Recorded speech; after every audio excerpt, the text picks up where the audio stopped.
কারণ সে জানে বাতাসকে কিভাবে ব্যবহার করতে হয়। সে খুব কম ডানা ঝাপটায়, শুধুমাত্র গরম বাতাসের স্রোত ধরে ভেসে বেড়ায় ঘন্টার পর ঘন্টা।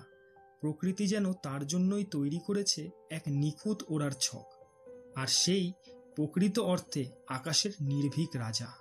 তার বসবাস খোলা পাহাড়ি উপত্যকা আর ঘাসে ভরা উঁচু এলাকায়। সে ভালোবাসে এমন জায়গা যেখানে আকাশ থেকে ভূমি স্পষ্ট দেখা যায়। ভেনেজুয়েলা থেকে শুরু করে আর্জেন্টিনার তিয়েরা দেল ফুয়েগো পর্যন্ত ছড়িয়ে আছে তার বিস্তৃত রাজ্য। এই পাখিকে ঘিরে রয়েছে বহু গল্প, বিশ্বাস আর সংস্কৃতি। আন্দিয়ান পুরাণে কন্ডরকে মনে করা হয় সূর্য দেবতার সহচর, এক আকাশচারী আত্মা যে ঊর্ধ্ব জগতের প্রতীক। দক্ষিণ আমেরিকার অনেক দেশের জাতীয় পাখি এই কন্ডর, আর স্থানীয়দের চোখে সে ক্ষমতা ও স্বাস্থ্যের প্রতীক।